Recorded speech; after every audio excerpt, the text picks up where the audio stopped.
21, 23, 24, 25, 26, 27, 28, 29, 30।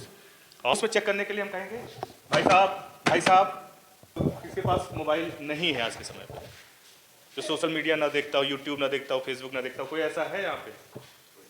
सभी के पास है। आप लोग आजकल वीडियोस बहुत देखते होंगे कि कोई आदमी काम कर रहा है, कहीं पे चल रहा है, या जिम में देखते होंगे। अभी रिसेंटली आपने सुना कि राजीव श्रीवास्तव जो कॉमेडियन थे, एक्सरसाइज कर रहे हैं और वो अचानक से गिरे और पता चलता है उनका देहांत हो गया। ऐसे कई सारे केसेस आपने देखे होंगे। कोई स्विमिंग पूल के साइड में बैठा ही हुआ है, रेस्टोरेंट में बैठा हुआ है, अचानक से वो गिर गया। अभी रिसेंटली एक स्टेज शो पे शादी का डांस कर रही थी एक महिला, वो डांस करते करते अचानक से गिर गई। ये एक केस होता है जिसको बोलते हैं कार्डियक अरेस्ट, हृदय का रुक जाना। ठीक है, तो अचानक से जो हमारी हृदय गति है, हृदय काम करना बंद कर देता है। इस टर्म को हम लोग बोलते हैं कार्डियक अरेस्ट। अच्छा, इसमें दो चीज़ें होती हैं जो बहुत कंफ्यूजिंग है, सब लोग नहीं जानते हैं। एक होता है हार्ट अटैक, हिंदी में बोलते हैं हृदय आघात, और दूसरा होता है कार्डियक अरेस्ट, हृदय गति का रुक जाना। तो हार्ट अटैक में क्या होता है कि जिसको हार्ट अटैक आता है उसको दर्द महसूस होगा, ठीक है, वो होश में रहेगा, बताएगा कि हाँ मुझे दर्द हो रहा है, इस टाइप की चीज़ें रिस्पॉन्स आती है। लेकिन हृदय गति में जब रुकना होता है तो वो अचानक से पूरी तरीके से हृदय रुक जाता है, वो अचानक से गिर जाएगा, अनकॉन्शियस रहेगा, कोई रिस्पॉन्स नहीं आता है। उसका पल्स चेक करेंगे, कोई रिस्पॉन्स नहीं आता है। तो ऐसी स्थिति में आपके किसी रिलेटिव का हुआ या किसी रोड साइड पे आपको ऐसी कोई घटना दिखती है, तो आपको क्या करना चाहिए ताकि सामने वाला पेशेंट है या जो गिरा हुआ व्यक्ति है उसको हम रिवाइव कर सकें, उसको जिंदा कर सकें। 100 में से ये है कि 20% तक के लोग को हम लोग रिवाइव कर सकते हैं अगर हम CPR विधि जो होती है, जो आप लोग देखते हैं सीने को दबाना, उस विधि से हम उसको 20% तक के चांसेस हैं मैक्सिमम, है ना। लेकिन कम से कम 20% का चांस तो है, उसको कोशिश तो करना है, कर सकते हैं। तो उसको कैसे करना है वो हम आपको बताएंगे। तो पहली बात तो CPR है क्या? CPR का एक फुल फॉर्म समझ लीजिए, कार्डियक, जो हमारे हृदय से है। दूसरा होता है पल्मोनरी, पल्मोनरी मतलब आपके लंग्स से संबंधित है, सांस, ठीक है, और रिसेसनेस मतलब उसको रिवाइव करना एक तरीके से। ये हुआ CPR। अब दूसरी चीज होती है CPR हमको किसको देना है। किसी बंदे को दर्द हो रहा है तो उसको लिटा करके हम CPR नहीं देने शुरू करेंगे। हार्ट अटैक के केस में हमको CPR नहीं देना है, हमको CPR देना है कार्डियक अरेस्ट के केस में, कि जो पेशेंट है वो अचानक से गिर गया, उसकी पूरी तरीके से वो डेड है। लेकिन इसको बहुत तेजी के साथ असिस्ट करना है कि उस बंदे को कार्डियक अरेस्ट ही हुआ है। कोई आम आदमी कैसे जान पाएगा सर? उसकी चीज़ें बताता हूँ मैं। पहले कार्डियक अरेस्ट को जानने के लिए हम जो भी बंदा है, जो उसको हम अप्लाई करने से पहले कुछ चीज़ों को ध्यान रखेंगे।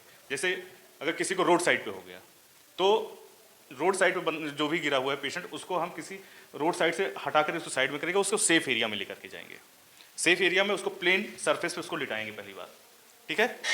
नहीं तो जैसे अगर रोड साइड या कहीं आग लगी हुई है या पानी की साइड में जहाँ पे डेंजर जोन है, डेंजर जोन में करेंगे तो हो सकता है कि आप भी उसकी चपेट में आ जाए। रोड साइड में रोड का एक्सीडेंट आपका हो जाए, आग लगी हुई है वहाँ पे आप आग की चपेट में आ गए, तो हमको उसको पहले सेफ प्लेस में लेकर के और समतल एरिया में रखना है। भीड़ भाड़ से सबसे कहिए कि थोड़ा सा स्पेस बना कर रखें। अब हम कैसे असिस्ट करेंगे, कैसे जानेंगे कि उसको कार्डियक अरेस्ट हुआ है? तो 3 पॉइंट हैं। पहला पॉइंट, उसका कॉन्शियसनेस देखेंगे, क्या वो होश में है, ठीक है। तो होश में चेक करने के लिए हम कहेंगे भाई साहब, है ना, पूरा टच करेंगे, कोई रिस्पांस आता है कि नहीं आता है, ये चेक करेंगे पहला। तो अगर रिस्पांस नहीं आया, अब दूसरे स्टेप पे जाएंगे, हम देखेंगे उसके ब्रीदिंग को कि वो क्या सांस ले रहा है।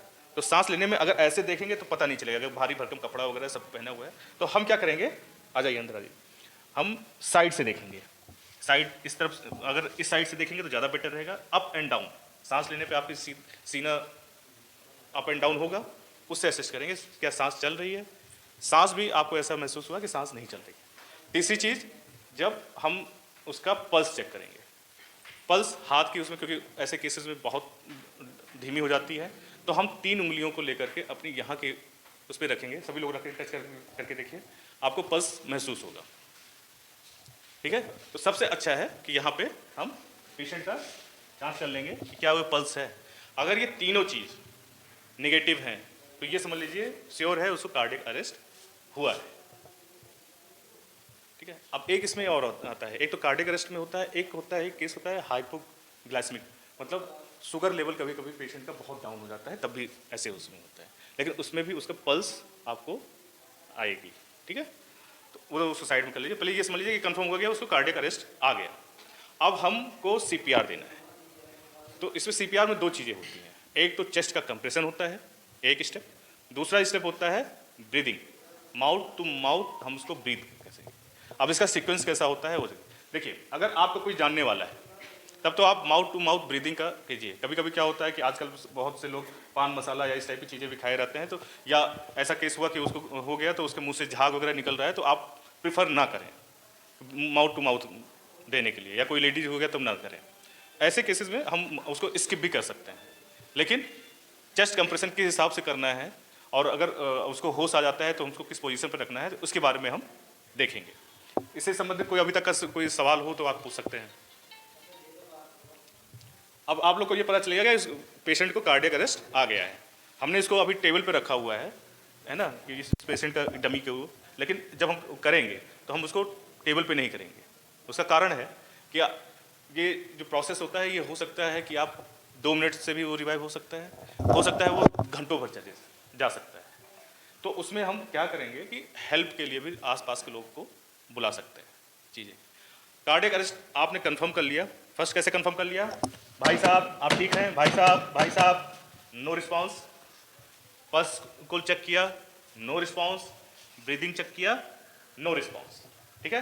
तुरंत आप आसपास के लोगों को कह दीजिएगा भैया इनको कार्डियक अरेस्ट आया हुआ है, जल्दी से आप 108 नंबर एम्बुलेंस पे कॉल कर दीजिए, और कॉल पे कर दीजिएगा उनको कार्डियक अरेस्ट आया है, ठीक है। तो वो जो झटके वाली मशीन होती है most of the time ambulance में वो अवेलेबल होता है ना, तब भी आप उनको बता दीजिएगा भैया कि पेशेंट को कार्डियक अरेस्ट आया हुआ है, उसको सीपीआर दिया जा रहा है, आप उस मशीन को एईडी मशीन बोलते हैं, उसको उसके साथ ले आइएगा।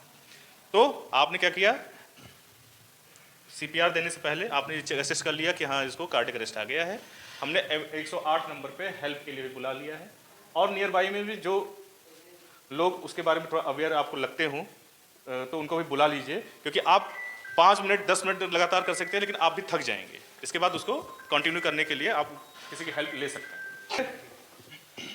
और हम आ जाएंगे इसके ऊपर, आपने पूरा तरीके से देख लिया इसको कार्डियक अरेस्ट हुआ है।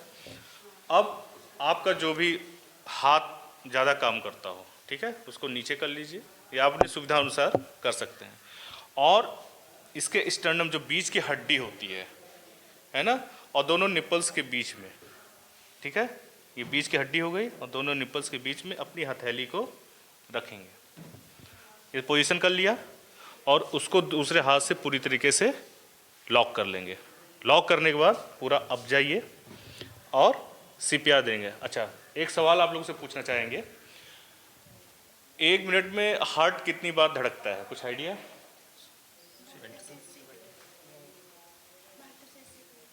ठीक है, तो उसी रेट में हम उसको कंप्रेस करेंगे। 1 मिनट में ऑन एन एवरेज 80 बार इसको हमको प्रेस करना है। तो सिंपल 1 सेकंड में 3 सेकंड में 2 बार प्रेस करना है, इस हिसाब से अंदाज़ा लगा लीजिएगा। लगाने के बाद उसको हम कंप्रेस करना है, और जब हम भी कंप्रेस करेंगे तो एक जो साइकिल रहेगी वो हम 30 बार कंप्रेस करेंगे, 2 बार ब्रीथ देंगे, और चेक करेंगे कॉन्शियस कुछ आया है कि नहीं आया है, नहीं आया है तो फर्दर 30 + 2 30 2 30 2, इस हिसाब से इस साइकिल में हम उसको लगातार करते रहेंगे, ठीक है।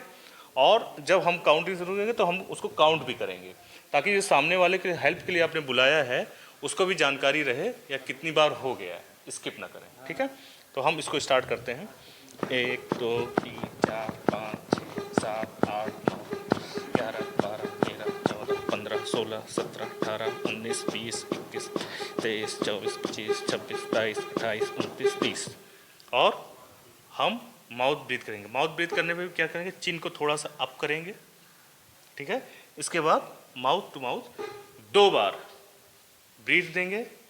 इसके बाद फर्दर हम स्टार्ट कर देंगे। 2 3 4 5 6 7 8 9 10 11 12 13 14 16 17 18 19 20 21 22 23 24 27 28 29 30। इसको हम करते रहेंगे, फिर 2 बार ब्रीथ देंगे, फिर 30 बार, जब तक उसको होश ना आए। और हर बार थोड़ा थोड़ा करके आप उसको चेक करिए कि उसको होश आया है ना।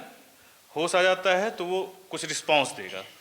रिस्पांस देने के बाद हम उसको फर्दर बताएंगे क्या करना है। अभी तक के बारे में कोई सवाल हो आपके पास?